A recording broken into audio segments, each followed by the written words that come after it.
करेंगे। फिजिक्स का एक काफी इंपॉर्टेंट टॉपिक है इलेक्ट्रिसिटी, विद्युत। इससे काफी क्वेश्चंस एग्जाम में बनते हैं, तो आप लेक्चर को अच्छे समझेगा। लास्ट में मैंने क्वेश्चन आंसर टेस्ट इंक्लूड करा है। आप अगर लेक्चर को अच्छे समझेंगे तो क्वेश्चन आंसर टेस्ट आसानी से लगा पाएंगे। टेस्ट लगाने से दोस्तों क्या होता है कि कॉन्फिडेंस बढ़ता है। ओके, तो आप टेस्ट जरूर लगाइएगा, आपको बेनिफिट काफी मिलेगा। क्योंकि लास्ट ईयर के जितने भी क्वेश्चन एग्जाम में पूछे गए हैं इस टॉपिक से, वो मैं टेस्ट में इंक्लूड करता हूँ। तो आप टॉपिक को अच्छे समझिए और टेस्ट लगाइए, आपको फुल बेनिफिट मिलेगा इस वीडियो का। देखिए दोस्तों, फिजिक्स का टॉपिक है। हम कौन कौन सा टॉपिक पढ़ चुके हैं? लाइट वाला पढ़ चुके हैं, हीट पढ़ चुके हैं, मॉडर्न फिजिक्स पढ़ चुके हैं और साउंड पढ़ चुके हैं। तो आज का जो टॉपिक है, ये पांचवा टॉपिक है इलेक्ट्रिसिटी। तो इस तरीके से हमारा फिजिक्स, मैक्सिमम फिजिक्स हमारी कंप्लीट हो जाती है। तो दोस्तों जल्दी से आप ये सारे वीडियो देख लीजिए। अगर जिन्होंने लाइट, हीट, मॉडर्न फिजिक्स और साउंड का लेक्चर नहीं देखे हैं, डिस्क्रिप्शन में मैंने लिंक दे रखा है, आप वहां से देख सकते हैं। तो फ्रेंड्स, इलेक्ट्रिसिटी में एग्जाम में डेप्थ में क्वेश्चंस नहीं आते हैं, सिर्फ बेसिक्स पूछे जाते हैं। ठीक है, तो हम इस लेक्चर में बेसिक कंप्लीट करेंगे। चलिए फ्रेंड्स, मैं आपको बताता हूं कि आज के इस वीडियो में हम कौन कौन से टॉपिक कवर करने वाले हैं। देखिए दोस्तों, इस टॉपिक में हम पढ़ेंगे इलेक्ट्रिक करंट क्या होता है, विद्युत धारा क्या होती है। उसके बाद हम पढ़ेंगे कंडक्टर क्या होता है, इंसुलेटर क्या होता है, चालक क्या होता है। उसके बाद एसी डीसी मतलब प्रत्यावर्ती धारा और दिष्ट धारा, अल्टरनेटिव करंट, डायरेक्ट करंट के बारे में पढ़ेंगे। रेक्टिफायर का काम क्या होता है वो पढ़ेंगे। ट्रांसफार्मर का काम क्या होता है वो पढ़ेंगे। और इन्वर्टर का क्या काम होता है। इन सब चीजों के बारे में बेसिक क्वेश्चन ही एग्जाम में बनते हैं। तो हमको ज्यादा डेप्थ में पढ़ने की जरूरत नहीं है, सिर्फ बेसिक्स बेसिक्स हमको इनके पता होना चाहिए। ओके, उसके बाद हम पढ़ेंगे डायनामो का काम क्या होता है और इलेक्ट्रिक मोटर का काम क्या होता है।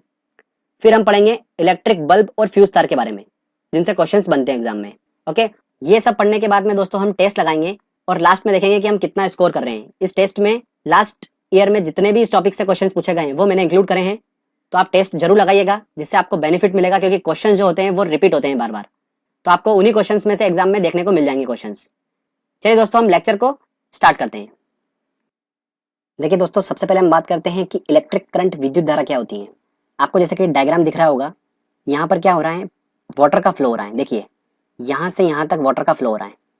तो जब वाटर का फ्लो हो रहा है तो उसको हम क्या बोल रहे हैं, वाटर करंट बोल रहे हैं।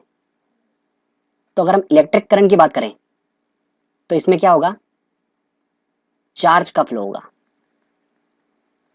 तो चार्ज का फ्लो होना क्या कहलाता है, इलेक्ट्रिक करंट कहलाता है। देखिए, यहाँ पर वाटर का फ्लो हो रहा है तो उसको हम क्या बोल रहे थे, वाटर करंट बोल रहे थे।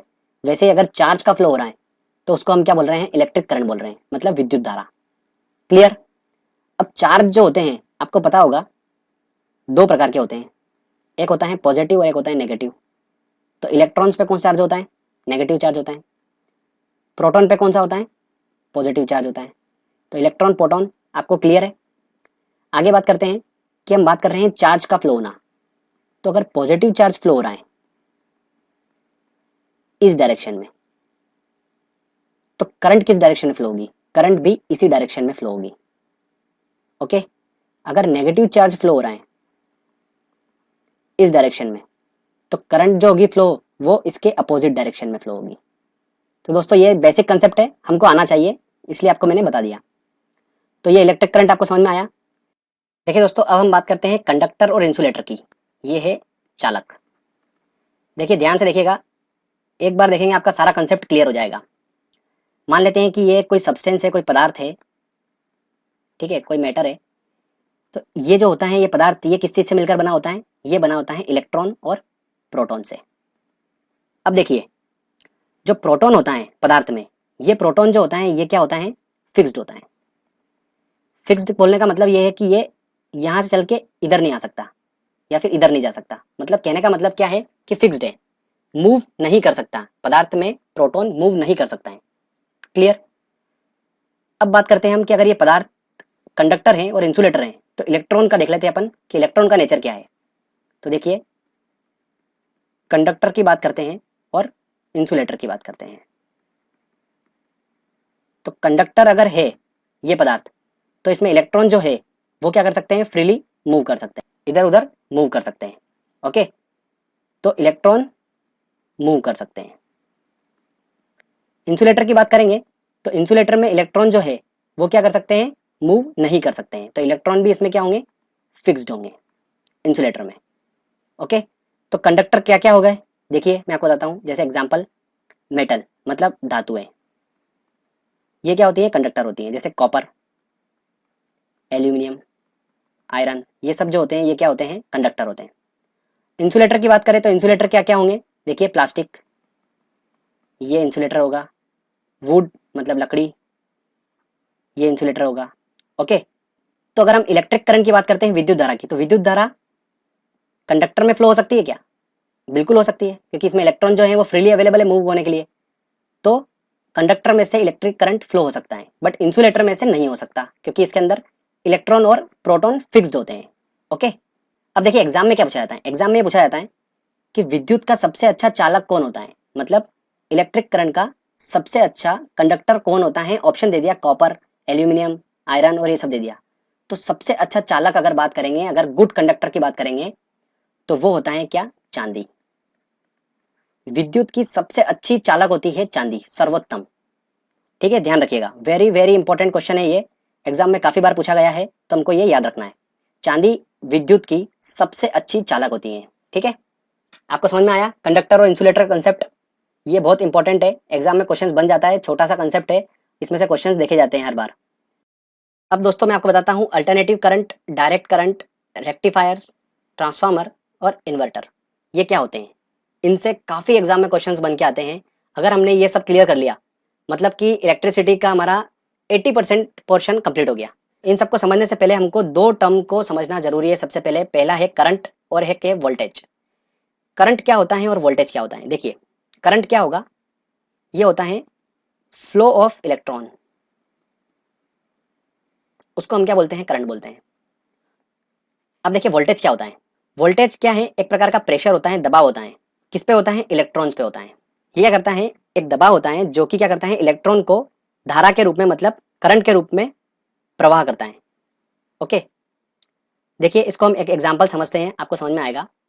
आपको ये यहाँ पर डायग्राम दिख रहा होगा, इस डायग्राम में ये जो पानी की बूंद है ये क्या है? करंट है, और ऊपर का जो वॉल है ये क्या है? वोल्टेज है। मतलब देखिए करंट को कंट्रोल कौन कर रहा है? ये वोल्टेज कर रहा है। मतलब अगर ये वॉल अगर मैं ज़्यादा खोलूंगा, मतलब अगर वोल्टेज बढ़ाऊंगा, मतलब प्रेशर बढ़ाऊंगा, तो ये क्या करंट जो होगा ये तेजी से फ्लो होगा। ठीक है, समझ में आया आपको? तो वोल्टेज क्या है? सिंपल सी आपको बात समझ में आ चुकी है कि प्रेशर है। किस पर प्रेशर है? ये इलेक्ट्रॉन पे प्रेशर है, और उसको क्या करता है? धारा के रूप में प्रवाहित करता है। करंट क्या है? फ्लो ऑफ इलेक्ट्रॉन है। ओके, दोनों चीज क्लियर हो चुकी है, तो अपन आगे बढ़ते हैं। तो देखिए फ्रेंड्स, आपको ये चीज तो क्लियर हो गई कि करंट क्या होता है। अब करंट जो होता है वो दो प्रकार का होता है, एक होता है एसी और एक होता है डीसी। मतलब एसी को बोलते हैं अल्टरनेटिव करंट और डीसी को बोलते हैं हम डायरेक्ट करंट। एसी होता है हिंदी में प्रत्यावर्ती धारा और डीसी होता है दिष्ट धारा। अब देखिए एसी जो होता है ना, ये एसी, ये इस प्रकार का करंट होता है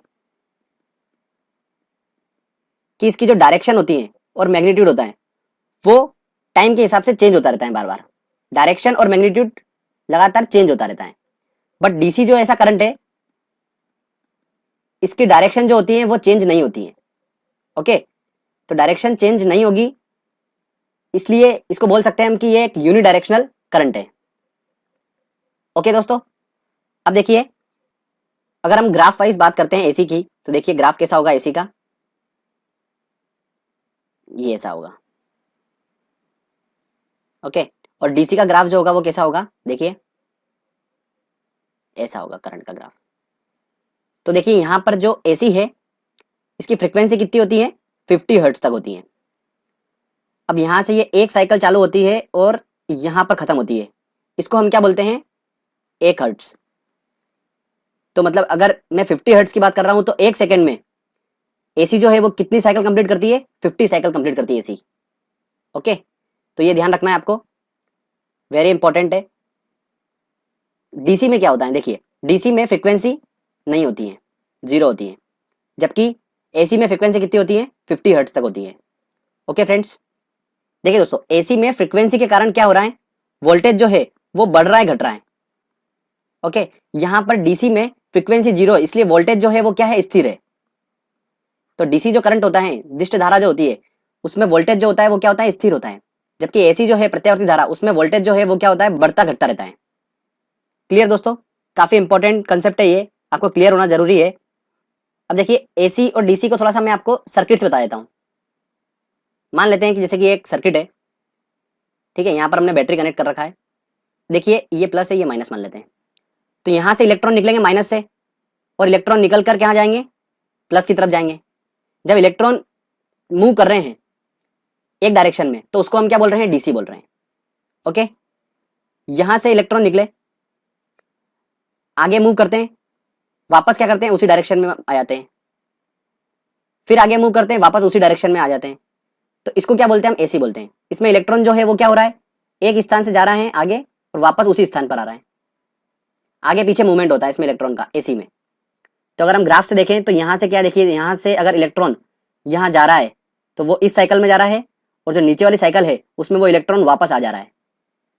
ओके, तो ये चीज आपको समझ में आया, एसी और DC, AC current, alternative current और डीसी करंट। तो हम बात कर लेते हैं कि एसी करंट खतरनाक है कि डीसी करंट खतरनाक है। तो देखिए, चूंकि एसी करंट में क्या हो रहा है, अल्टरनेटिव करंट में फ्रीक्वेंसी चेंज हो रही है, जिससे वोल्टेज बढ़ रहा घट रहा है। ओके, मतलब वोल्टेज बार बार जीरो पे आ रहा है, बढ़ रहा है, फिर जीरो से होते हुए वापस घट रहा है। तो इसके अंदर क्या हो रहा है, वोल्टेज बढ़ रहा घट रहा है। तो अगर किसी को एसी करंट लग रहा है, देखिए मैं हाई वोल्टेज को लेकर बात कर रहा हूँ कि एसी और डीसी में हाई वोल्टेज है, उसको लेकर बात कर रहा हूँ, डीसी का भी हाई वोल्टेज लेके चल रहा हूँ मैं, कंडीशन देखिए। तो अगर किसी आदमी को अगर एसी करंट लग रहा है, तो चूंकि उसकी फ्रीक्वेंसी होने के कारण वोल्टेज बार बार जीरो पे जा रहा है, बढ़ रहा घट रहा है, तो उसको छूटने का मौका मिल जाता है। इसलिए हम बोलते हैं ना कि एसी करंट अगर किसी को लग रहा है तो वो एकदम से फेंक देता है दूर, यही कारण होता है उसका, कि वोल्टेज जो है वो क्या हो रहा है, बढ़ रहा है घट रहा है इसमें। जबकि अगर हम डीसी की बात करें तो वोल्टेज स्थिर है। तो अगर अगर हाई वोल्टेज का अगर डीसी करंट किसी को लगा तो वो बहुत डेंजरस होता है, मतलब यहाँ पर छूटने का उसको मौका नहीं मिलता है। यहाँ पर एसी में तो उसको छूटने का मौका मिल जाता है, बट डीसी में उसको छूटने का मौका नहीं मिलता है, इसलिए डीसी डेंजरस होती है। ओके फ्रेंड्स, तो दोस्तों अब बात होती है कि जो हमारे घर में अप्लायंसेज होते हैं, ये एसी पे काम करते हैं कि डीसी पे काम करते हैं, ये हम कैसे पता कर सकते हैं। तो देखिए मैं आपको बताता हूँ। सिंपल सा कंसेप्ट है कि जो डिवाइस पीसीबी कंटेन करता है, मतलब पीसीबी को यूज करता है, पीसीबी क्या होता है, प्रिंटेड सर्किट बोर्ड। देखिए इस तरीके का होता है ये। तो जो डिवाइस पीसीबी यूज करता है वो किस पे ऑपरेट होता है, डीसी पे ऑपरेट होता है। और ये पीसीबी क्या क्या कंटेन करता है, ये कंटेन करता है क्रिस्टल, ट्रांजिस्टर, पोलराइज कैपेसिटर, ठीक है, रजिस्टर, ये सब चीजें जो होता है वो क्या यूज करता है, पीसीबी। यहाँ पे देखिए, तो दोस्तों जिस उपकरण में पीसीबी यूज हो रहा है वो डीसी पे ऑपरेट हो रही है। तो अब बात आ रही है कि यार घर में तो इनपुट एसी का है, तो ये डीसी पे कैसे है। तो देखिए क्या होता है, यहाँ पर एक डिवाइस यूज होती है, वो होता है रेक्टिफायर। ये रेक्टिफायर क्या करता है, एसी को लेता है और उसको क्या करता है, डीसी में कन्वर्ट कर देता है। रेक्टिफायर का काम होता है, ध्यान रखिएगा दोस्तों, एसी को लेगा और डीसी में उसको कन्वर्ट कर देता है। तो देखिए ये जो दिख रहा है आपको, ये होते हैं रेक्टिफायर डायोड। ये रेक्टिफायर डायोड ही क्या करते हैं, एसी को डीसी में कन्वर्ट कर देते हैं। ठीक है दोस्तों, तो ये ध्यान रखिएगा, वेरी इंपॉर्टेंट, एग्जाम में पूछा जाता है ये वाला चीज कि एसी को डीसी में कौन कन्वर्ट करता है, तो वो करता है रेक्टिफायर। तो ये एग्जाम में काफी पूछा जाता है। चलिए अब हम चलते हैं उन अप्लायंसेस पे और देखते हैं कि वो किस किस पे ऑपरेट हो रहे हैं। देखिए तो दोस्तों अगर हम बात करते हैं बल्ब की, तो क्या बल्ब में पीसीबी यूज हो रहा है, क्या नहीं हो रहा है, तो ये किस पे काम कर रहा है, एसी पे काम कर रहा है। फ्रिज पे यहाँ पर कहीं पीसीबी यूज हो रहा है क्या, नहीं हो रहा है, तो ये एसी पे काम कर रहा है। लैपटॉप है, यहाँ पर पीसीबी यूज हो रहा है, तो जो चार्जर है वो क्या कर रहा है, एसी को डीसी में कन्वर्ट करके इसको दे रहा है, तो ये डीसी पे ऑपरेट हो रहा है। ओके फ्रेंड्स, तो आई होप दोस्तों आपको ये चीज क्लियर हुई होगी। चलिए अब ट्रांसफार्मर को समझते हैं, ट्रांसफार्मर क्या होता है। देखिए दोस्तों ट्रांसफार्मर क्या होता है, काफी इंपॉर्टेंट क्वेश्चन है, एग्जाम में पूछा जाता है। तो ट्रांसफार्मर एक ऐसा डिवाइस है जो क्या करता है, वोल्टेज को बढ़ाने और घटाने का काम करता है, मतलब स्टेप अप और स्टेप डाउन करने का काम करता है ट्रांसफार्मर। मैक्सिमम जो स्टूडेंट होते हैं वो एग्जाम में गलत करके आते हैं कि ट्रांसफार्मर जो होता है वो एसी को डीसी में कन्वर्ट करता है, तो बिल्कुल भी नहीं करता है दोस्तों, ध्यान रखिए, यह वोल्टेज को बढ़ाने कम करने का काम करता है transformer. Okay, step up step down करने का काम करता है, मतलब अगर हिंदी में बोले तो हम उसको उपचयन और अपचयन करने का काम करता है ये ट्रांसफार्मर। और ट्रांसफार्मर जो होता है वो एसी पे काम करता है, किस पे काम करता है, अल्टरनेटिव करंट प्रत्यावर्ती धारा पे काम करता है। वेरी इंपॉर्टेंट है दोस्तों, ध्यान रखिएगा, एसी पे काम करता है ट्रांसफार्मर, डीसी पे काम नहीं करता है। ओके, अब देखिए इसका स्ट्रक्चर इस तरीके से होता है, ज्यादा हमको इसकी वर्किंग में नहीं जाना है, मैं आपको जस्ट फटाफट बता देता हूँ। देखिए ये यहाँ पर जो है ये प्राइमरी वाइंडिंग है यहाँ पर, और ये सेकेंडरी वाइंडिंग है। तो अब होता क्या है, देखिए यहाँ पर प्राइमरी वाइंडिंग में जैसे यहाँ पर वोल्टेज दिया जाता है, तो यहाँ पर फ्लक्स जनरेट हो जाता है, और फ्लक्स क्या होता है, यहाँ जाता है और यहाँ पर एक वोल्टेज जनरेट कर देता है। तो देखिए दोस्तों अगर ट्रांसफार्मर जो स्टेप अप है, मतलब जो वोल्टेज को बढ़ा रहा है, उसमें क्या होता है, जो प्राइमरी वाइंडिंग के जो टर्न्स होते हैं, ये टर्न्स होते हैं ये कम होते हैं, सेकेंडरी वाइंडिंग के टर्न्स ज्यादा होते हैं। तो जो ऐसा ट्रांसफार्मर होता है वो क्या करता है, वोल्टेज को बढ़ा देता है, मतलब स्टेप अप होता है। और जिसमें प्राइमरी वाइंडिंग में अगर टर्न्स ज्यादा हैं और सेकेंडरी वाइंडिंग में टर्न्स कम है, तो वो होता है स्टेप डाउन ट्रांसफार्मर, मतलब वो वोल्टेज को कम कर देता है। तो जस्ट हमको इतना ध्यान रखना है कि ट्रांसफार्मर क्या करता है, वोल्टेज को बढ़ाता है और कम करता है। ठीक है, एग्जाम में इतना ही पूछा जाना है, ज्यादा डेप्थ में क्वेश्चंस नहीं बनते हैं। सिर्फ आपसे ये पूछा जाएगा कि ट्रांसफार्मर का काम क्या होता है, तो वोल्टेज को बढ़ाना और कम करना। ठीक है, अब देखिए फ्रेंड्स, अल्टरनेटिव करंट क्या होता है हमने पढ़ लिया, डायरेक्ट करंट क्या होता है ये भी हमने पढ़ लिया, रेक्टिफायर क्या करता है, एसी को डीसी में कन्वर्ट करने का काम करता है, ये भी हमने पढ़ लिया, ट्रांसफार्मर क्या करता है ये भी हमने पढ़ लिया, वोल्टेज को बढ़ाना कम करना ये काम ट्रांसफार्मर का होता है। और अब बात करते हैं हम इन्वर्टर की। तो इन्वर्टर का काम क्या होता है, देखिए इन्वर्टर का काम जस्ट उल्टा होता है रेक्टिफायर से। ये क्या करता है, डीसी को काय में कन्वर्ट कर देता है, एसी में कन्वर्ट कर देता है, अल्टरनेटिव करंट में। ठीक है, ये एग्जाम में क्वेश्चन पूछा जाता है, काफी इंपॉर्टेंट है। एग्जाम में क्वेश्चन तो ये पूछा जाएगा आपसे बिल्कुल कि एसी को डीसी में कन्वर्ट करने का काम कौन करता है, प्रत्यावर्ती धारा को दिश धारा में, तो वो रेक्टिफायर करता है। बट हमको ये पता होना चाहिए कि डीसी को एसी में कन्वर्ट करने का काम कौन करता है, इन्वर्टर करता है। ठीक है, काफी इंपॉर्टेंट है, ध्यान रखिएगा। जो बैटरीज होती हैं, ये बैटरीज जो होती हैं ये कौन सा करंट स्टोर करती हैं, डीसी करंट। और यहाँ पर फिर इन्वर्टर लगा होता है, ये क्या करता है, इसको डीसी को एसी में कन्वर्ट कर देता है। ठीक है, तो ये इंपॉर्टेंट बात थी। चलिए दोस्तों, अब हम बात करते हैं डायनामो और इलेक्ट्रिक मोटर के बारे में। कुछ क्वेश्चंस वहां पर भी बनते हैं तो हम उसको भी डिस्कस कर लेते हैं। देखिए फ्रेंड्स, डायनामो और इलेक्ट्रिक मोटर, क्वेश्चंस एग्जाम में पूछा जाता है कि इलेक्ट्रिकल एनर्जी को मैकेनिकल एनर्जी में कन्वर्ट करने का काम कौन करता है, तो वो इन दोनों में से कोई एक है। मैकेनिकल एनर्जी को इलेक्ट्रिकल एनर्जी में कन्वर्ट करने का काम कौन करता है, तो वो इन दोनों में से कोई एक है। तो अब ये कंफ्यूजन बहुत ज्यादा होता है, तो इसको मैं आपको ट्रिक के माध्यम से याद करा दूंगा, हमेशा का आपका काम हो जाएगा। देखिए, वर्ड हमने पकड़ा ई और लास्ट का वर्ड पकड़ा हमने एम, तो ई और एम मतलब देखिए इलेक्ट्रिकल एनर्जी क्या होती है, विद्युत एनर्जी होती है, और मैकेनिकल एनर्जी हिंदी में बोलते हैं यांत्रिक ऊर्जा। तो देखिए यहाँ पर इलेक्ट्रिक एनर्जी मैकेनिकल एनर्जी में कन्वर्ट हो रही है, ऐसे देख सकते हैं आप। पहला पहला वर्ड पकड़ लीजिए, ई से हमारा बना इलेक्ट्रिक एनर्जी, एम से बना हमारा मैकेनिकल एनर्जी। तो इलेक्ट्रिक एनर्जी जब मैकेनिकल एनर्जी में कन्वर्ट हो रही है तो वो काम कौन कर रहा है, इलेक्ट्रिक मोटर करती है। तो देखिए इलेक्ट्रिक एनर्जी को मैकेनिकल एनर्जी कन्वर्ट करने का काम कौन कर रहा है, इलेक्ट्रिक मोटर कर रही है। ओके, सेकंड आता है हमारे पास मैकेनिकल एनर्जी को इलेक्ट्रिकल एनर्जी में कन्वर्ट करने का काम कौन कर रही है, यांत्रिक ऊर्जा को विद्युत ऊर्जा में, तो वो काम करता है डायनामो। कैसे याद रखेंगे, देखिए लास्ट के दो वर्ड पकड़ लीजिए, एम और ओ। और ओ से तो कुछ होता नहीं है हमको, तो एम से हमारा बन गया मैकेनिकल एनर्जी, और ओ से कुछ होता नहीं है तो ओ को हमने ई बना दिया, तो ई से हमारा बन गया इलेक्ट्रिकल एनर्जी। तो ये मैकेनिकल एनर्जी को इलेक्ट्रिकल एनर्जी में कन्वर्ट कर रहा है, सिंपल सी बात है। इस तरीके से आप इसको याद रख सकते हैं। ठीक है, ये कुछ ट्रिक है, इसकी हेल्प से आप क्या कर सकते हैं, डायरेक्ट क्वेश्चन एग्जाम में सही टिक कर देंगे। ज्यादा इनके डेप्थ में जाने की हमको जरूरत नहीं है, इतने अंदर से क्वेश्चंस नहीं बनते हैं, सिंपल से बस ऊपर ऊपर से क्वेश्चन बनते हैं कि डायनामो क्या होता है, इलेक्ट्रिक मोटर क्या होती है, कौन इलेक्ट्रिक एनर्जी को मैकेनिकल एनर्जी में कन्वर्ट करता है, कौन मैकेनिकल एनर्जी को इलेक्ट्रिकल एनर्जी में कन्वर्ट करता है। जस्ट ऐसे क्वेश्चन एग्जाम में पूछे जाते हैं। ओके दोस्तों, एक दो बार आप कॉपी में प्रैक्टिस कर लीजिएगा, आपको हमेशा के लिए याद हो जाएगा। चलिए आगे हम बात करते हैं इलेक्ट्रिक बल्ब की। देखिए फ्रेंड्स, इलेक्ट्रिक बल्ब, विद्युत बल्ब के बारे में कुछ इंपॉर्टेंट पॉइंट बताता हूँ। इसकी खोज किसने करी थी, एडिसन ने करी थी इसकी खोज, आप सभी को पता होगा। इसके अंदर जो ये फिलामेंट यूज होता है, ओके, ये फिलामेंट काय का बना होता है, ये बना होता है टंगस्टन का। ये एग्जाम में काफी क्वेश्चंस पूछा जाता है। काय का बना होता है, टंगस्टन का बना होता है। टंगस्टन का इसलिए बना होता है, इस धातु का इसलिए बना होता है क्योंकि इसका जो मेल्टिंग पॉइंट है, गलनांक है, वो बहुत ज्यादा है। कितना होता है, 3500 डिग्री सेल्सियस होता है। मतलब ये हाई टेम्परेचर पे भी क्या होता है, गलता नहीं है, इसलिए टंगस्टन का यूज किया जाता है। ये जो टंगस्टन है, गर्मी के कारण, ताप के कारण क्या होता है, टंगस्टन का वाष्पीकरण हो जाता है।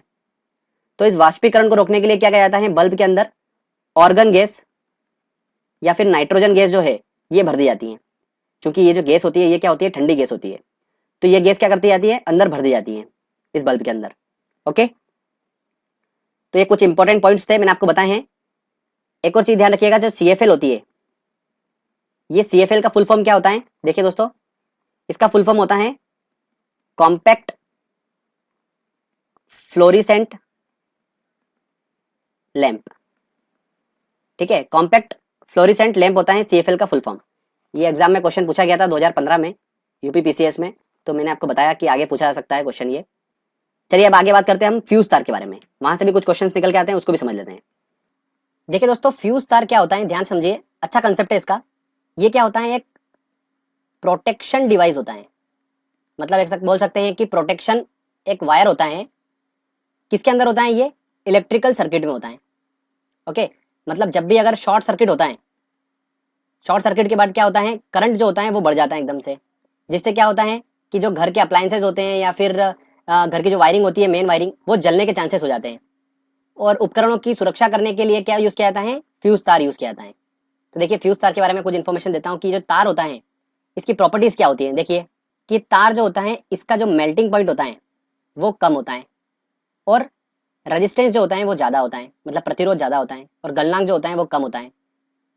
वो तार यूज किया जाता है फ्यूज तार में। तो कौन सा तार यूज किया जाता है? टीन का। अगर अच्छा फ्यूज तार की बात करें तो टीन का यूज किया जाता है, और अगर सस्ते की बात करें तो टीन और सीसा की मिश्र धातु से बना हुआ तार यूज किया जाता है। ओके दोस्तों, तो देखिए आपको एग्जांपल बताता हूँ। मान लेते हैं कि एक सर्किट है, यहाँ पर ये फ्यूज तार है और ये सर्किट कंप्लीट हो रहा है। तो जैसे ही करंट का फ्लो बढ़ेगा, तो करंट का फ्लो बढ़ेगा तो बढ़ने से क्या होगा, जो हमारे घर के अप्लायंसेज है उनमें क्या हो सकता है, वो जल सकते हैं, खराब हो सकते हैं। तो यहाँ पर क्या होता है, ये जो फ्यूज तार होता है जैसे ही करंट का फ्लो बढ़ेगा मतलब क्या हो रहा है, ताप बढ़ रहा है, और ताप बढ़ने से चूंकि इसका गलनांक कम है तो क्या होगा, ये गल जाएगा तार और सर्किट को ब्रेक कर देगा। सर्किट ब्रेक कर देगा मतलब करंट का फ्लो नहीं हो पाएगा। तो जिससे क्या होता है, शॉर्ट सर्किट की कंडीशन पे घर में जो अप्लायंसेज है उनके जलने के चांसेस कम हो जाते हैं, खराब होने के चांसेस कम हो जाते हैं। तो इस तरीके से फ्यूज तार जो होता है वो रक्षा करता है। ओके, मतलब प्रोटेक्ट करता है। क्लियर दोस्तों? देखिए दोस्तों, लास्ट में हम डिस्कस करते हैं एक इंपॉर्टेंट पॉइंट, रेजिस्टेंस। सारे लोगों का क्लियर होगा ये कंसेप्ट, बट एक बार हम डिस्कस कर लेते हैं। तो रेजिस्टेंस प्रतिरोध क्या होता है? प्रतिरोध ये होता क्या है? तो ये क्या होता है, देखिए कोई चालक है, कंडक्टर है, किसी कंडक्टर का ये वो गुण होता है जो इसमें प्रवाहित होने वाली धारा का विरोध करता है। क्या करता है? धारा का विरोध करता है, मतलब उतनी आसानी से ये धारा को प्रवाहित नहीं होने देता है। तो ये किसी कंडक्टर का वो गुण होता है, प्रतिरोध। तो देखिए दोस्तों, रेजिस्टेंस का जो फॉर्मूला होता है वो होता है R equal to V upon में आई। वी वोल्टेज होता है, आई करंट होता है। तो मतलब देखिए अगर रेजिस्टेंस बढ़ रहा है तो करंट कम जाएगी, करंट कम फ्लो होगी, ऑब्वियस सी बात है। तो ये चीज आपको क्लियर हो गई। अब अगर दोस्तों रेजिस्टेंस की एसआई यूनिट की बात करते हैं, इसके मात्रक की बात करते हैं, तो इसका एसआई यूनिट क्या है? ओम है, ध्यान रखिएगा। और अगर हम करंट की बात करते हैं तो करंट की एसआई यूनिट क्या है? एम्पियर। मतलब इनको मेजर काय में किया जाता है? एम्पियर मेजर किया जाता है। ठीक है, तो वेरी इंपॉर्टेंट है, दोनों ध्यान रखिएगा। अब देखिए दोस्तों, ये कंडक्टर है, इस कंडक्टर का जो रेजिस्टेंस होता है, ये रेजिस्टेंस किसके समानुपाती होता है? लंबाई अपॉन में अनुप्रस्थ काट का क्षेत्रफल। देखिए अब क्वेश्चंस क्या निकल कर आते हैं एग्जाम में। एग्जाम में क्वेश्चन ये पूछा जाता है कि कोई प्रतिरोधिक तार है, अगर उसकी लंबाई बढ़ जाए तो क्या रेजिस्टेंस, उसका प्रतिरोध क्या बढ़ेगा घटेगा, क्या होगा? तो देखिए अगर हम लंबाई बढ़ा रहे हैं तो रेजिस्टेंस भी क्या होगा? बढ़ेगा। ठीक है, ये बात तो समझ में आ गई। एक और क्वेश्चन ये पूछा जाता है कि प्रतिरोध रेजिस्टेंस जो होता है वो किस क्वांटिटी से स्वतंत्र होता है, मतलब किस राशि से स्वतंत्र होता है? तो देखिए वो दाब से स्वतंत्र होता है, मतलब दाब का कोई प्रभाव नहीं पड़ता है यहाँ पर, किस पे? प्रतिरोध पे। तो ये भी एग्जाम में क्वेश्चन पूछा जाता है। तो फ्रेंड्स आपको ये रेजिस्टेंस का कंसेप्ट क्लियर हो चुका होगा। ठीक है दोस्तों, एग्जाम में सिंपल सिंपल क्वेश्चन पूछे जाते हैं रेजिस्टेंस से रिलेटेड कि इसका मात्रक क्या है? ओम है। इसका काम क्या होता है? धारा के प्रवाह होने का विरोध करता है रेजिस्टेंस, किसी कंडक्टर की वो प्रॉपर्टी होती है। और ये जो होता है ये किस पे डिपेंड करता है? लंबाई पे डिपेंड करता है, अनुप्रस्थ काट के क्षेत्रफल पे डिपेंड करता है, दाब पे डिपेंड नहीं करता है, प्रेशर पे डिपेंड नहीं करता है ये प्रतिरोध। ओके, बस यही क्वेश्चंस पूछे जाते हैं इससे रिलेटेड। अब हम क्वेश्चन आंसर टेस्ट लगाते हैं और देखते हैं कि हम कितने क्वेश्चन सॉल्व कर पा रहे हैं। ओके, आई होप आपने अच्छे समझा होगा टॉपिक को, तो आप सारे क्वेश्चन सॉल्व कर लेंगे। चलिए क्वेश्चन आंसर टेस्ट लगाते हैं। देखिए पहला क्वेश्चन लेते हैं कि निम्नलिखित में से कौन सर्वोत्तम विद्युत का चालक होता है, मतलब जो विद्युत का सबसे अच्छा गुड कंडक्टर है, कौन है? चांदी होती है। तो इसका आंसर क्या लगेगा? D answer. देखिए कितना इंपॉर्टेंट क्वेश्चन है, कितने एग्जाम में पूछा गया है। अगला क्वेश्चन है, इलेक्ट्रिक करंट का यूनिट क्या होता है, मतलब जो आई होता है उसका यूनिट क्या होता है? एम्पियर होता है, मैंने आपको बताया। तो इसका आंसर क्या होगा? डी आंसर होगा। प्रत्यावर्ती धारा को दिष्ट धारा में किसके द्वारा बदला जाता है? देखिए प्रत्यावर्ती धारा मतलब क्या होगा? अल्टरनेटिव करंट, और दिष्ट धारा मतलब डीसी करंट। तो एसी को डीसी में कन्वर्ट करने का काम कौन करता है? रेक्टिफायर करता है। तो इसका आंसर क्या होगा? बी आंसर होगा। अगला क्वेश्चन है, घरेलू विद्युत उपकरणों में प्रयुक्त सुरक्षा फ्यूज तार उस धातु से बनी होती है जिसका मेल्टिंग पॉइंट कम होता है, मतलब गलनांक कम होता है। तो बी आंसर होगा। बिजली के बल्ब का फिलामेंट किस चीज का बना होता है? टंगस्टन का बना होता है। ट्रांसफार्मर किससे काम करता है? देखिए ट्रांसफार्मर जो होता है वो एसी पे काम करता है। तो एसी के वोल्टेज को क्या करता है? वो बढ़ाता घटाता है। तो इसका आंसर क्या होगा? केवल प्रत्यावर्ती धारा एसी से। तो ए आंसर होगा। अगला क्वेश्चन है, डायनामो एक मशीन है जिसका काम होता है। तो हमारी ट्रिक क्या थी? डायनामो लास्ट के दो वर्ड लिए थे हमने, एम और ओ। ओ को ई बना देता, मतलब मैकेनिकल एनर्जी को इलेक्ट्रिक एनर्जी में कन्वर्ट करने का काम। तो यांत्रिक ऊर्जा को विद्युत ऊर्जा में परिवर्तित करने का काम। इसका आंसर क्या होगा? D answer. यदि किसी प्रतिरोध तार को लंबा किया जाए तो उसका प्रतिरोध क्या होता है? तो आर समानुपाती होता है एल के, मतलब अगर लंबाई बढ़ाएंगे तो रेजिस्टेंस भी क्या होगा? बढ़ेगा, प्रतिरोध बढ़ेगा। तो ए आंसर होगा। चालक का विद्युत प्रतिरोध किससे स्वतंत्र होता है? दाब से स्वतंत्र होता है, तापमान बढ़ाएंगे तो भी प्रतिरोध बढ़ेगा। ठीक है, तो इसका आंसर क्या होगा? बी आंसर होगा। नेक्स्ट क्वेश्चन लेते हैं। ट्रांसफार्मर प्रयुक्त होते हैं, तो ट्रांसफार्मर किसके लिए यूज किए जाते हैं? एसी वोल्टेज को ऊंचाई और अपचाई करने के लिए, बढ़ाने घटाने के लिए, स्टेप अप स्टेप डाउन करने के लिए। तो आंसर क्या होगा? सी आंसर होगा। विद्युत ऊर्जा को यांत्रिक में बदलने की युक्ति होती है।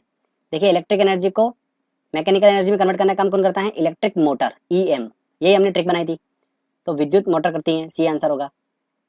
विद्युत बल्ब में कौन सी गैस होती है? देखिए, विद्युत बल्ब में कौन सी गैस होती है? ऑर्गन और नाइट्रोजन।